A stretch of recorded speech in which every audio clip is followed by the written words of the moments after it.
Welcome to the next lecture on wireless communications.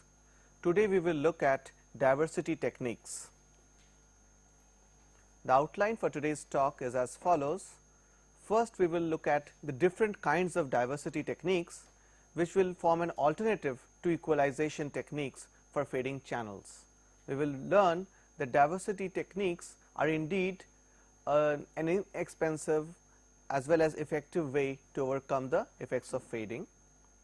Specifically, we will look at space diversity today, and there are four important kinds of space diversity techniques: the selection diversity, the scanning diversity, the maximum ratio combining method, and the equal gain combining method. Of these, the last two are more popular. So, we will have a look at these and then look at the probability of error expressions once you use these kinds of diversity techniques. So, this is the agenda for today's talk. Of course, we will begin by summarizing what we have learned so far. So, let us recap. In the previous lectures, we talked about the brief survey of equalization techniques, followed by the study of linear equalizers. Then we moved over to the domain of nonlinear equalizers.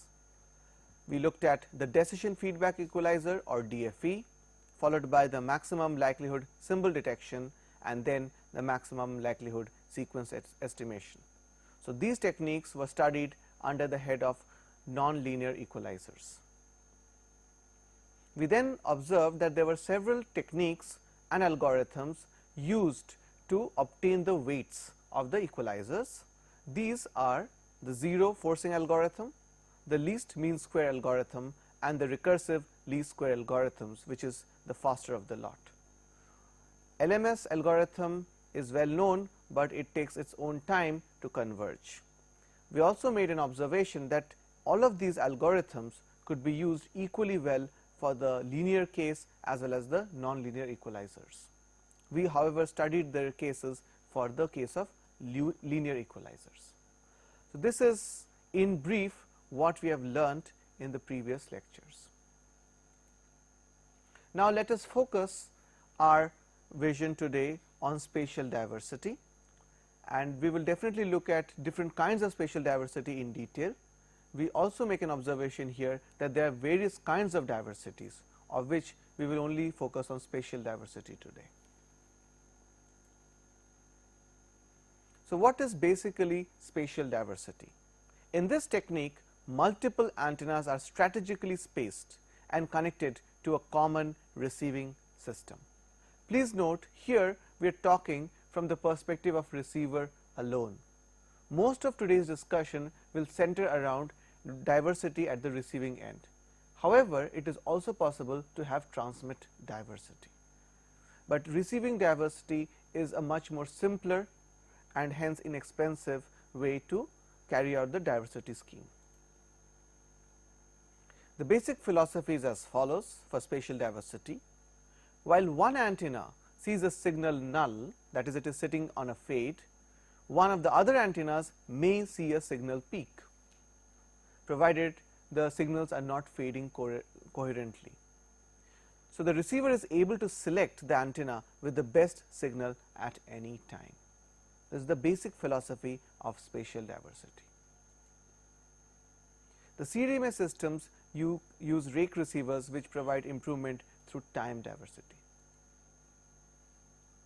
Now, just let us revisit and refresh our memories about diversity techniques. Unlike equalization that we have learnt in previous classes, diversity requires no training overhead, as the transmitter does not require one. So, there is no time lost in training and tracking. Then, diversity provides a significant link improvement with very little added cost. All you need is invest once in multiple antennas and some receiver logic. Diversity techniques exploit random nature of wave propagation by finding independent or most likely uncorrelated signal paths for communication. It is a very simple concept wherein one path undergoes a deep fade and another independent path may have a strong signal. Now, in practice, it is really difficult to find independent fading components, but you can have uncorrelated or less correlated components. In those cases also diversity techniques will work. Of course, we must find a smart technique to combine the signals received from different antennas. As there is more than one path to select from, both the instantaneous and average SNRs at the receiver may be improved. Today we will look at the average SNR analysis for two different kinds of diversity techniques focused on spatial diversity. The improvement may be as good as 20 to 30 dB. In previous lectures, we have observed that fades can put you down by 20 to 30 dB. Hence, spatial diversity can easily overcome the effects of deep fades.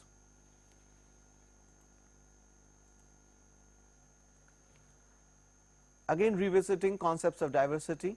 A diversity scheme is a method that is used to develop information from different signals transmitted over independent fading paths. Now, you could either have it in space or time or angle or polarization or frequency or code. It exploits the random nature of radio propagation by finding independent signal paths for communications. Now, please note that earlier we have observed there are two broad classes of fading. One is the small scale fading and the other is of course the large scale fading. In small scale fading, deep and rapid amplitude fluctuations occur when the mobile moves over a distance of a few wavelengths only, as opposed to large scale fading caused by shadowing due to variation both in terrain profile and the nature of surroundings. Now, if we are trying to devise diversity schemes to overcome the effects of fading, we must understand what kinds of fading effects are actually being caused and how to overcome them. If we devise a method to overcome small scale fading, then clearly the spacing between the antenna elements should be of the order of lambda by 2 or lambdas. We do not need very large spacing. However, if we are trying to overcome large scale fading, it is a different matter altogether. We have to increase the antenna spacing. Now, there are physical limits to how much you can space the antenna elements. For example, clearly if I have a handset, I cannot have too many antennas spaced by lambda by 2 if I am working on a 1.8 gigahertz range or 900 megahertz range. So, we must understand what kind of fading we are trying to counteract and devise a spatial diversity scheme accordingly. Now, let us have a brief classification of diversity schemes. So, we already know this objective, combining multiple signals in such a fashion so as to reduce the effects of excessive deep fades.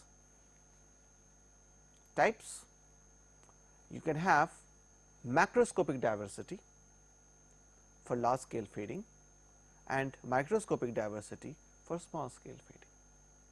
Both these kinds of diversity techniques are used today. So, let us now look into greater detail about the types of diversity. First, the macroscopic diversity. It prevents large scale fading and shadowing effects. Large scale fading, as we know, is caused by shadowing due to variations in both the terrain profile and the nature of surroundings. So, if I move from the dense urban environment to a hilly terrain or a wooded terrain, then my macroscopic diversity techniques would change. We also have seen that the large scale fading is modeled log normally. This fading is prevented by selecting an antenna which is not shadowed when others are. Very simple philosophy of fading and diversity. So, the objective is to ensure that not all of the antennas are sitting in the shadowed region. This allows increase in the signal to noise ratio.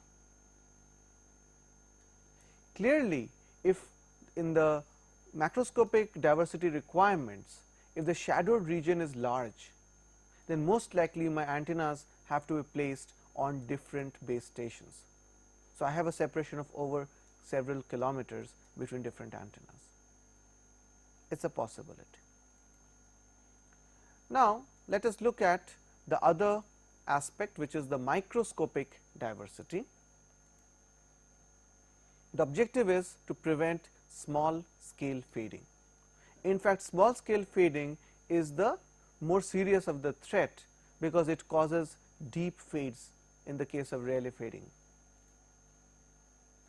Small scale fading, as we know, is caused by multiple reflections from the surroundings. It is characterized by deep as well as rapid amplitude fluctuations, which occur as the mobile moves over a distance of a few wavelengths only. Now, how do we prevent this fading by diversity? This fading is prevented by selecting an antenna which gives a strong signal that mitigates this small signal fading effect. So, the multiple antenna elements must be spaced of the order of wavelength apart only to overcome the microscopic fading effects. So, based on our understanding of the different kinds of fading, I can have different kinds of diversity, both spatial in nature. So, let us now go deeper into space diversity, also known as spatial diversity. What is the principle behind spatial diversity? It is a method of transmission or reception, or both, in which the effects of fading are minimized by the simultaneous use of two or more physically separated antennas, ideally separated by 1/2 or more wavelengths. So, there are a lot of things being said in this one sentence. First of all, please note it is a method both for transmission and reception. So, spatial diversity, though more popular at the receiver, can also be employed at the transmitting end. You can have a transmit diversity and receive diversity. Clearly, it is a question of creating independent uncorrelated fading paths. I can also have a combination of transmit and receive diversity. And the separation depends on several things. Wavelength is one of them. So, which frequency you are operating at will also determine how much spacing you can have between the antenna elements. On top of that, another thing that affects this separation of antennas is how cluttered is your environment. If you are in a highly dense cluttered environment with lot of reflections, then this λ/2 separation works well. However, if you move into a less cluttered environment, then you need to separate your antennas more and more. In fact, a mobile which is normally close to the ground level and of course usually present in a dense reflection environment does not require antenna separations by more than λ/2, but if we want to have receive diversity at the base station where there are hardly any reflectors around, very few, you need to separate them by tens of wavelengths. Okay. So, it is not just the wavelength that decides how far the antenna elements must be separated from each other. The wavelength is one parameter as well as the clutter around the receiver system.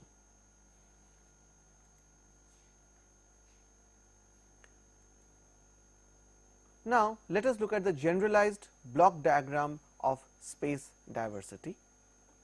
So, signals received from spatially separated antennas on the mobile would essentially have uncorrelated envelopes for antenna separations of 1/2 wavelength or more, that is the assumption.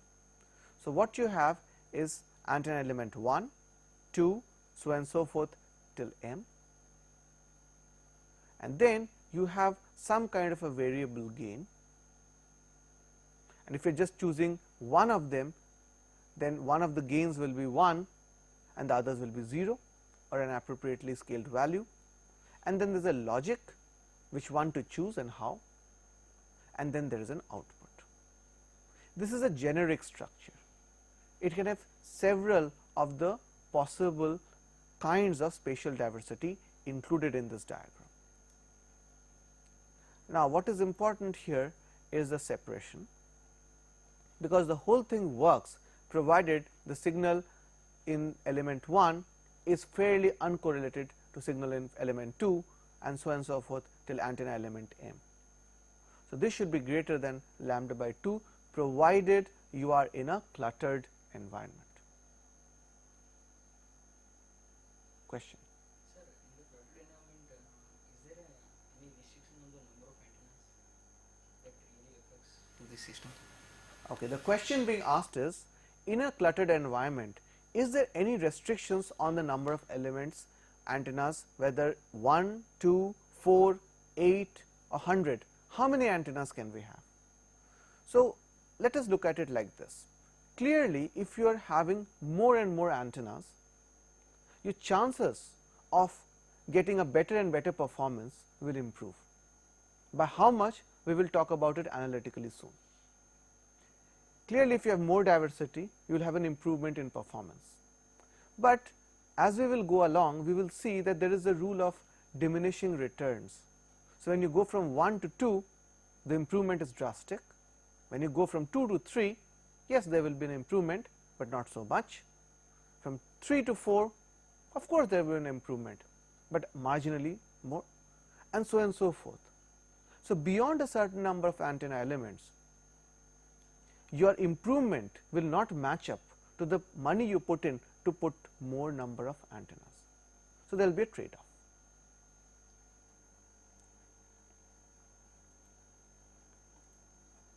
Now, let us classify the different kinds of space diversities that are possible and are usually employed in wireless communication systems. So, the first one is the selection diversity, and then another kind of space diversity is scanning diversity. Then the third kind is the maximal ratio combining. It is one of the popular methods of space diversity, and then there is the equal gain combining. So, the four kinds of spatial diversities that we will study today are selection, scanning, MRC or maximum ratio combining, and equal gain combining. Of these, maximum ratio combining is the optimal way. So, first let us look at selection diversity. What is it? Why do we use it? The basic principle of selection diversity is as follows. You select the best signal amongst all the signals received from different branches at the receiving end, period. So, the objective is to choose the maximum of the received signal values in the receiver systems with multiple antennas.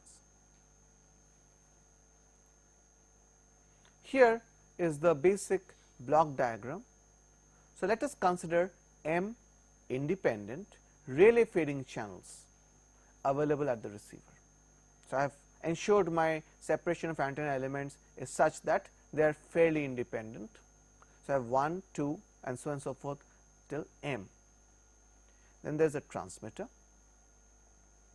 So, voice or data is being sent through the transmitter, and I have m independently fading paths. Here we have a logic which picks up the maximum signal strength from any one of them. So, it only chooses one of the branches, whichever branch is offering you the maximum received signal power. Assumptions: each branch has the same average SNR. We are making these assumptions right now to do some basic mathematics to predict what will be the effective SNR if you have m receive antennas, or what is the effective probability of error if you have m independent fading paths.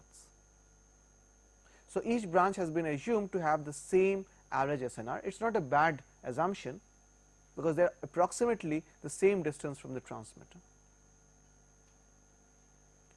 Each instantaneous SNR for each branch is denoted by gamma I. Right. So, it will be wise to have another parameter gamma bar, which will be the threshold which is required to work at it. So, we will have to find out, can we meet a certain threshold requirement even though the average SNRs in each of the branches is lower. Now, let us talk about the signal to noise ratio aspect. The SNR is defined as follows. We define it by capital gamma is EB over N naught alpha bar squared, where alpha is the fading multiplicative constant. Here EB and N naught are considered constants. EB is the energy per bit, N naught is the noise power.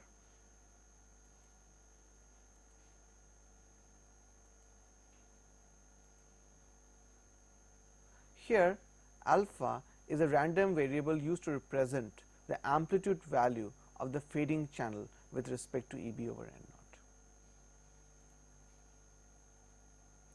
If you go by this definition, then the instantaneous SNR gamma I can be defined as instantaneous signal power per branch over mean noise power per branch. So, this is how we define our gamma I. So, we need to derive our expressions for probability of error based on this value of gamma and gamma I. So, continuing with selection diversity, which tells us to pick the maximum of the branches. For Rayleigh fading channels, clearly alpha has a Rayleigh distribution, and so alpha squared and consequently gamma I have a chi-squared distribution. Right.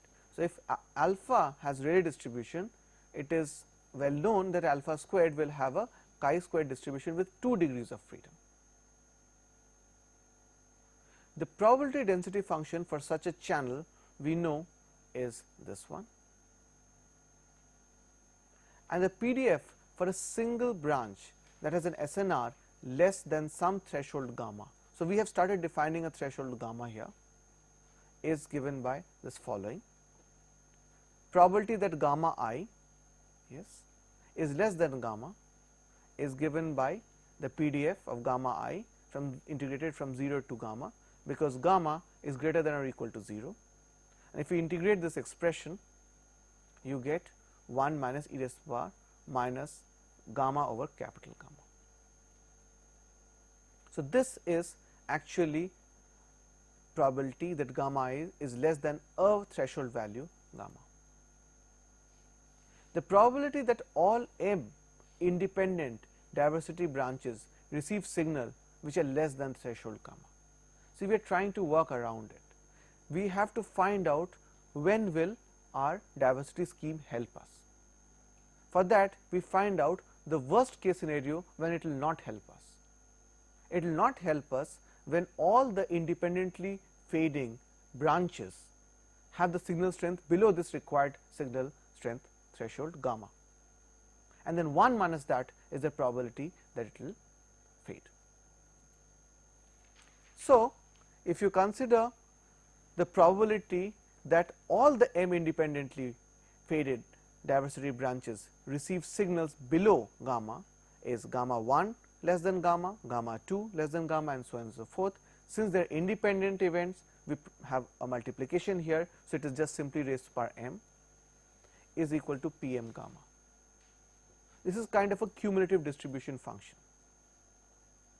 right? All of them are less than gamma. Now, if a signal branch achieves SNR greater than gamma, then the probability that SNR is greater than gamma for one or more branches is simply given by 1 minus this quantity. Here all of the branches are less than gamma. So, the probability that one or more branches have the signal strength greater than gamma SNR is equal to 1 minus here bracket open 1 minus e raised to power gamma over capital gamma with a negative sign raised per m. So, this quantitatively gives us a very good feel as how increasing m will improve your probability of error, or at least the required average SNR. Question? Sir, it should be greater than or less than gamma In this expression? Yeah, PR gamma Here is greater than. let us go over it. So, the probability that gamma I is less than equal to gamma, yeah, it should be the other way around. Thank you. So, at least one of them is greater than 1, is gamma is equal to 1 minus this expression. So, there is a typographical error here, is 1 minus e raised to power minus gamma over capital gamma raised per m. So, this tells us the probability that at least one of the branches exceeds the SNR greater than gamma. So, what we have so far achieved is a cumulative distribution curve for the output signals from selection diversity for various values of m. So, the percentage of total time interval during which a signal is below any given level is called the outage rate of that level. So, it is the outage rate, and then there is an associated outage probability. When m is equal to 1, then gamma over gamma capital is 1. So, 10 log gamma over gamma capital is 0. So, in that case PR, the probability that at least one of the branches will have threshold greater than the gamma is 1 minus bracket open 1 minus e raised to power minus 1, nothing but e raised to power minus 1 is equal to 0.36 or 36%. So, this is the case when a single branch is being considered. This is pretty bad. So, let us here we have the curve for the outage probability and 10 log gamma over capital gamma. Let us expand this. So, on the x axis we have 10 log gamma variable divided by capital gamma in dB. On the y axis we have the percentage probability that the amplitude exceeds abscissa. So, you have started from 99.99 and then it goes up to 0.1. Here you have dBs from minus 40 increasing up to minus 30, minus 20 and so on and so forth. The first curve is for m is equal to 1, and then you have a diversity of 2, 3 and so on and so forth.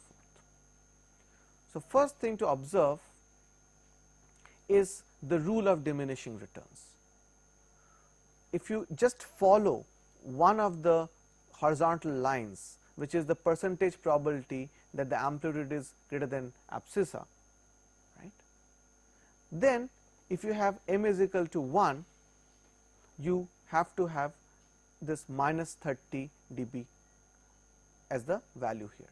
When you go from m is equal to 1 to 2, there is a significant improvement, right. When you go from 2 to 3, yes, there is an improvement, but smaller.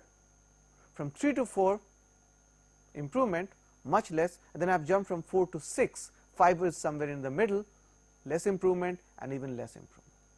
So, it tells me that yes, by all means go from 1 to 2 and maybe up to 3, but beyond that choose wisely. Only increase your diversity if it is worth it. Okay. So, this is an important rule, the rule of diminishing returns observed for the diversity techniques. Now, let us go over the determination of average signal to noise ratio. So, the job that we have to do, carrying on from the mathematics developed so far, is find the PDF of the fading signal. We already have the cumulative distribution function, so we need to differentiate it somewhere, and then compute the derivative of P m gamma to do so. So, probability density function for gamma is derivative with respect to gamma, and if you do that you get this expression. The mean SNR is given by the following equation: gamma bar is equal to integrated over all gammas 0 to infinity gamma Pm gamma d gamma, this is the average, and if you integrate it you get this following expression read out as capital gamma 0 to infinity mx bracket open 1 minus e raised to power x with a negative sign whole raised to power m minus 1 times e raised to power minus x dx, where x is defined as gamma over capital gamma. Okay. So, this tells you the average SNR obtained when you have an m order diversity. So, continuing with selection diversity, let us now juggle the different equations that we have obtained so far and try to derive something meaningful out of it. So, so far we have these three equations. This we have obtained just by differentiating, and we have the average gamma, and x is already defined as gamma over capital gamma. Using these, the average SNR improvement using selection. What is selection? Choose the maximum. Okay. Can be found to be gamma bar over gamma is equal to summation k is equal to 1 through m 1 over k. It is a very simple relationship that comes up, which is the improvement in SNR average. Okay. Expression for average SNR improvement using selection diversity. So, now you can easily pick and choose your m and see how far you want to go. If you have a larger value of n, there will be more terms in the summation, but very clearly you can see that how fast the diminishing return goes. It actually goes as 1 over that value k. So, going from 1 to 2, right, you increase by 0.5 normalized, from 2 to 3 you increase by 0.33, from 3 to 4 you improve by 0.25, and so on and so forth. Okay. Now, let us look at an example. Let us take m is equal to 4, that is 4 branch diversity. Let us see how well it performs with respect to no diversity, that is single branch. Each branch, here branch means the antenna element, receives an independent Rayleigh fading signal. That is our assumption, because all our mathematics so far has been developed on independent fading channels. Let us say the average SNR is 20 dB. So, what we would like to do is find out the probability that the SNR will drop below 10 dB. Okay, this is an average dB, it is a fading channel, clearly it will drop, but we would like to know that the SNR will drop below 10 dB. That is my definition of a deep fade here. And compare this with the case of a single receiver without diversity. So, what do we have?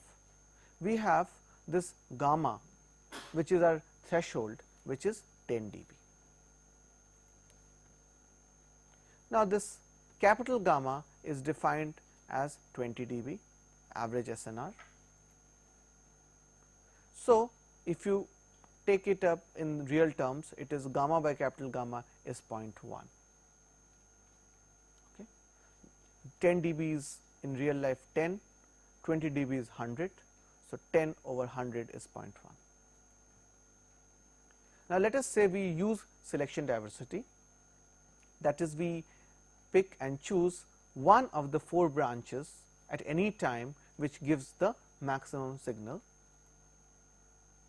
Then using the expression probability with 4 diversity order, is given by 1 minus e raised to the power minus 0.1 raised to the power 4 is this value 0.000082.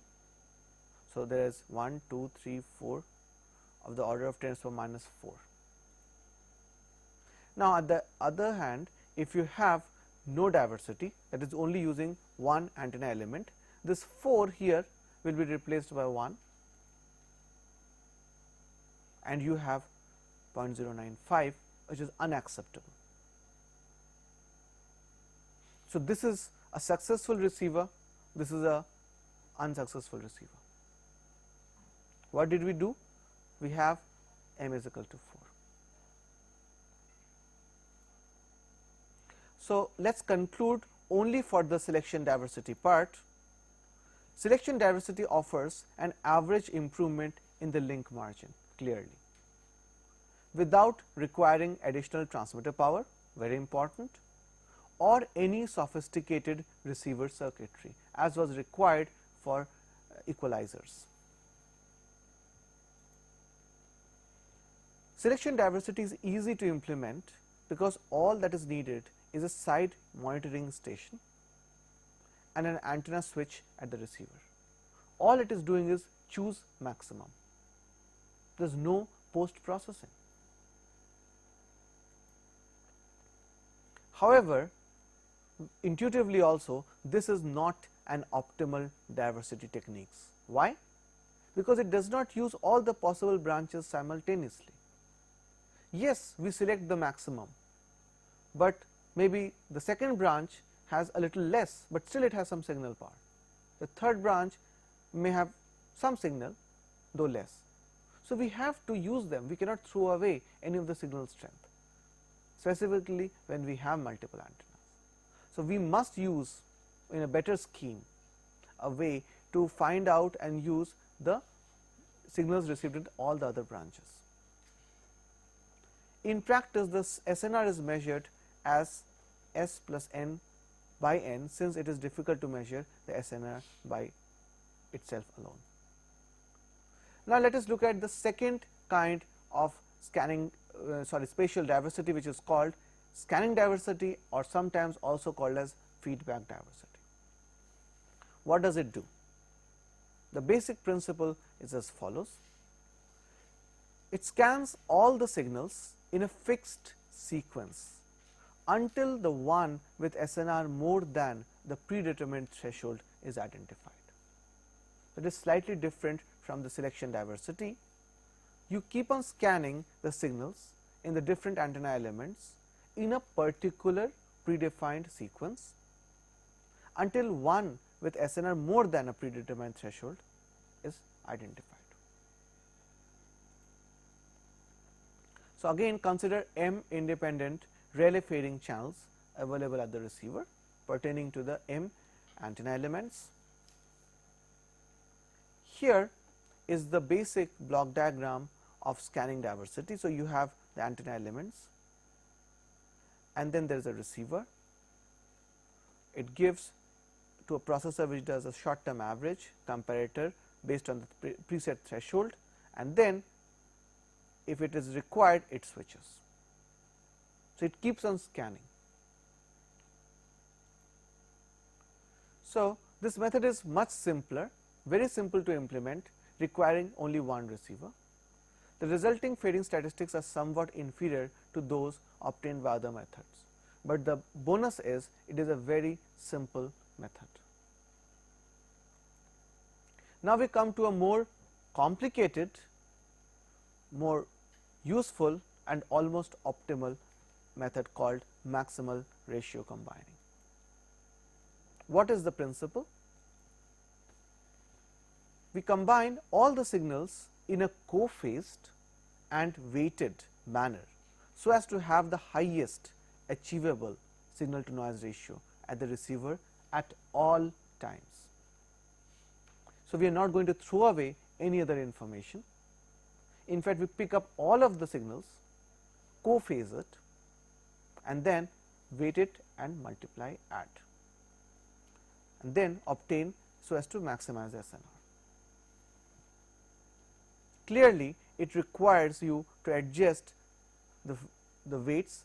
If they are complex, you have to look at the phase as well as the attenuation in that path. So, you do require some kind of a processing here and updation of weights.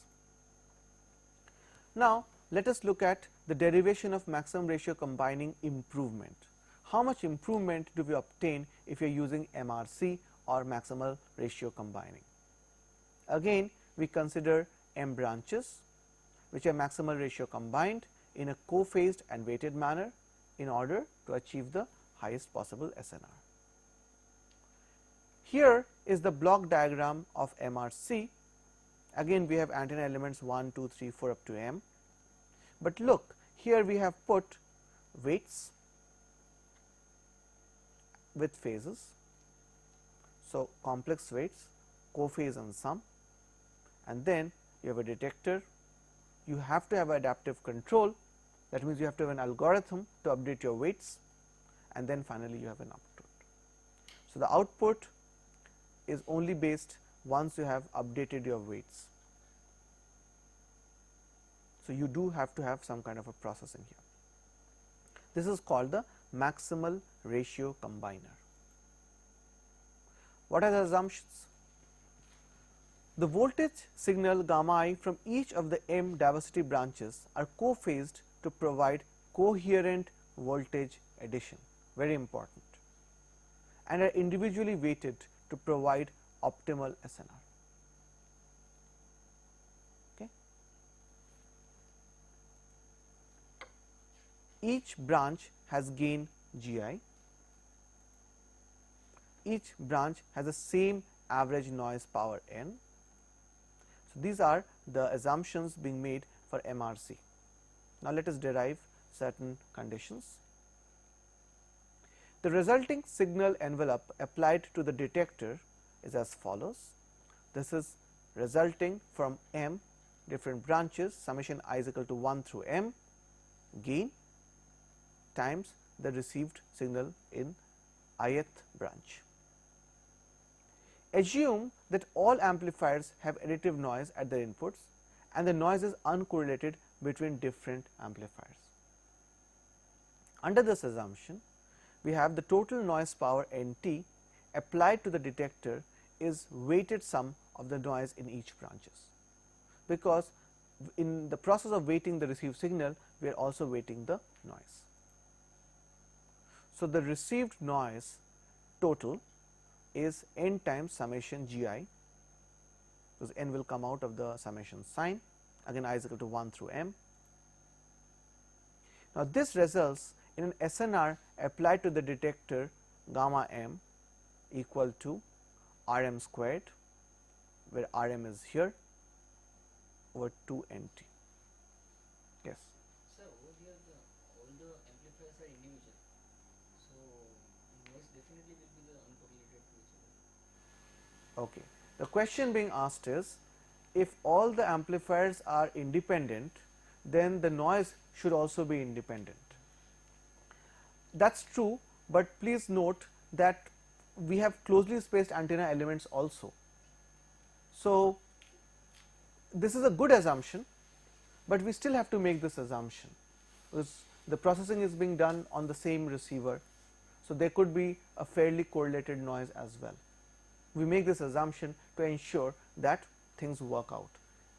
Please note, it is not a bad assumption to make, as you have pointed out. Now, working on this gamma M, which is the SNR for the M received signals, we use the Chebyshev's inequality, and gamma M is maximized when we obtain GI, the gain in each branch is equal to Ri over M. So, in fact, the gains are matched to the signal strength. So, whichever branch has a stronger signal will also have a stronger gain.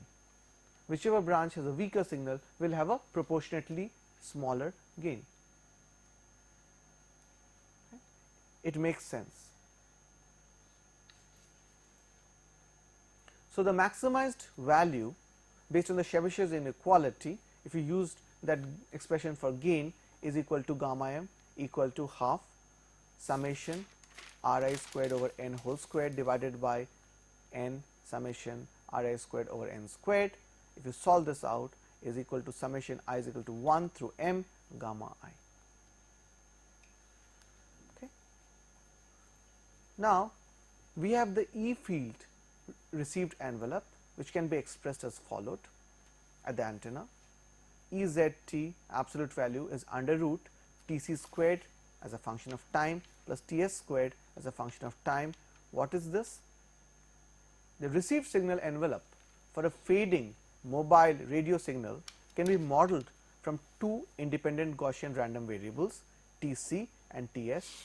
C subscript C stands for the cosine and S stands for the sine, each having 0 mean and equal variance sigma squared. So, if you have this under root Tc squared plus Ts squared, you have the Rayleigh faded envelope. Thus, you have the gamma I equal to 1 over 2n Ri squared, and Ri can be substituted as 1 over 2n Tc squared plus Ts squared. Right. Hence, what do we have? That gamma m is a chi-squared distribution of 2m Gaussian random variables with the variance sigma squared over 2n minus gamma over 2 is equal to gamma over 2, and the resulting PDF of gamma m is given by this following expression. So, Jakes has done this kind of an analysis in his book, and a lot of details can be found from there, but this is the probability density function for gamma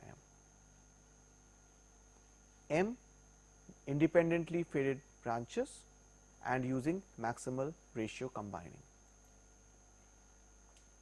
Now, the probability that gamma m is less than some SNR threshold gamma, that is how we work in most diversity scheme. What is your target threshold, and then we work whether it is less than or greater than it. So, probability that gamma m is less than this threshold value gamma is simply obtained by integrating from 0 to gamma p gamma m d gamma m, and if you do the integration, you will end up with this following expression. Okay. Please note this normalized term minus gamma over capital gamma appears here also. So, determination of the average signal to noise ratio. Before equation that we have seen just before is the probability distribution function for maximal ratio combining. Hence, the mean SNR given gamma m bar is given by, again, I is equal to 1 through m gamma I bar is equal to the following expression is a very simple m times gamma.